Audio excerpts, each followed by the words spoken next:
வணக்கம், welcome back to Thoothukudi cooking. இன்றைக்கி நம்ம பார்க்க போகிற ரெசிபி கறி தோசை. ரொம்பவே சூப்பராக டேஸ்ட்டாக வீட்டிலேயே கறி தோசை எப்படி செய்யலான்றதை பார்க்கலாம் வாங்க.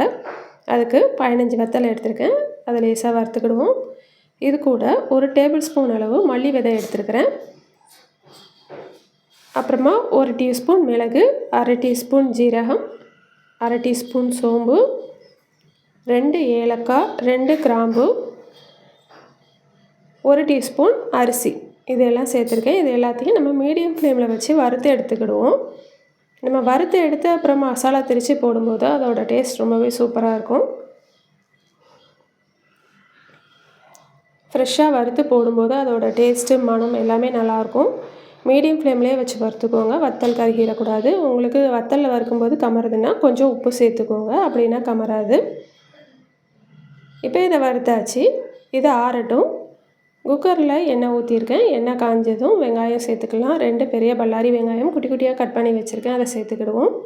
தேவையான அளவு உப்பு சேர்த்துக்கலாம். வெங்காயம் நல்லா வதங்கணும். நம்ம வெங்காயம் எந்த அளவுக்கு நிறையா சேர்க்குறோமோ அந்த அளவுக்கு டிஷ் ரொம்பவே சூப்பராக இருக்கும். வெங்காயம் நல்லா வதங்கிருச்சு. 1/2 கிலோ மட்டன் எடுத்து மிக்சியில் அடித்து எடுத்து வச்சுருக்கிறேன். நீங்கள் மிக்சியில் அடிக்கனா அடிச்சுக்கலாம், இல்லைன்னா கொத்துக்கறியாகவே வாங்கிக்கிடலாம். இல்லை தோசையில் கறி நல்லா தெரியணும் அப்படின்னு நினச்சிங்கன்னா குட்டி குட்டி பீஸாக கட் பண்ணிக்கோங்க. குட்டி குட்டியாக கட் பண்ணிங்கன்னா நிறையா வந்த மாதிரி இருக்காதுன்றதுக்காக நான் மிக்சியில் அடித்து கொத்தி எடுத்து வச்சுருக்கிறேன். அது நல்லா வதங்கட்டும். அதுக்குள்ளே நம்ம வறுத்த வச்ச மசாலாவை திரிச்சிட்டு வந்துடலாம். இப்போது வத்தல் எல்லாம் திரிச்சாச்சு. இது கூட இஞ்சி பூண்டு போட்டு அடித்து எடுத்துக்கிடுவோம். இஞ்சி பூண்டு, 1 பல்லாரி வெங்காயம், இது எல்லாத்தையும் சேர்த்து நல்லா பேஸ்ட்டாக அடிச்சுக்கலாம். முதல்ல சும்மா அடிச்சுட்டு அப்புறம் தண்ணி ஊற்றி அடிச்சுக்கோங்க. கறி எந்த அளவுக்கு தண்ணி விட்டுருக்குன்னு பாருங்கள். இந்த தண்ணியெல்லாம் நல்லா வற்றணும். இங்கே பாருங்கள், இப்போ நல்லா வற்றி வந்துருச்சு. இப்போ இதில் நம்ம அரைச்சி வச்சுருக்க மசாலா சேர்த்துடலாம்.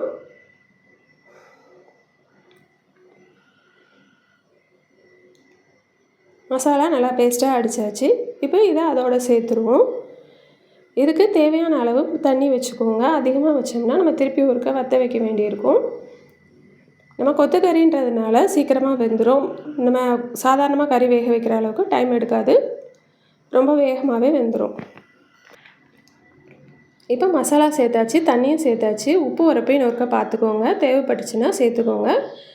கடைசியாக கொஞ்சம் எண்ணெய் ஊற்றி மூடி வச்சு மேலே ஆவி வந்ததும் வெயிட் போட்டு சிம்மில் வச்சு 10 நிமிஷம் கழித்து இறக்குனிங்கன்னா நம்மளோட கொத்துக்கறி குழம்பு ரொம்பவே சூப்பராகிட்டு. நான் சொன்ன மாதிரி தண்ணி கொஞ்சம் எக்ஸ்ட்ராவானதுனால இது குழம்பு மாதிரி இருக்குது. இதை கொஞ்சம் நம்ம வற்ற வச்சுக்கலாம், ஏன்னா நம்மளுக்கு கொஞ்சம் திக்காக இருந்தால் தான் தோசை மேலே வைக்க சரியாக இருக்கும். இப்போ இதை வற்ற வச்சாச்சு. தோசைக்கல் அடுப்பில் வச்சுருக்கேன். இது நல்லா காஞ்சிருச்சு. இதில் நம்ம தோசை மாவு வச்சு ஊற்றிக்கலாம். தோசை நைஸாக ஊற்றாதீங்க, கொஞ்சமாக திக்காக இருக்கணும். அப்படின்னா தான் நம்மளுக்கு கறியெல்லாம் வைக்கிறதுக்கு சரியாக இருக்கும். முட்டையை நல்லா வெளிக்கூடலாம் நல்லா கழுவிட்டு அதுக்கப்புறமா உடச்சி ஊற்றிக்கோங்க. முட்டை கூட வச்சு இதை தேய்ச்சி விட்டுக்கிறேன், இல்லை நீங்கள் கரண்டி வச்சு செய்யனாலும் செஞ்சுக்கோங்க. நான் முட்டையை நல்லா கழுவிட்டு தான் இந்த மாதிரி பண்ணுறேன்.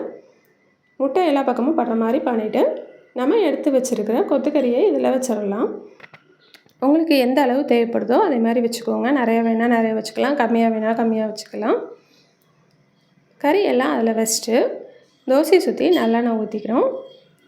அது வெந்ததும் நம்ம திருப்பி போட்டு கொஞ்சம் நல்லெண்ணெய் ஊற்றி எடுத்துட்டோம்னா நம்மளோட கறி தோசை சூப்பராக ரெடி ஆயிடுச்சு. கறி தோசை சாப்பிடணும், கடைக்கு போக வேண்டியதில்லை, நம்மளே செஞ்சு சாப்பிட்லாம். இதோட டேஸ்ட் ரொம்பவே சூப்பராக இருக்கும். நாங்கள் இப்போ சாப்பிட போகிறோம். நீங்களும் உங்கள் வீட்டில் செஞ்சு பார்த்து சாப்பிட்டு எப்படி இருக்குன்னு சொல்லுங்கள்.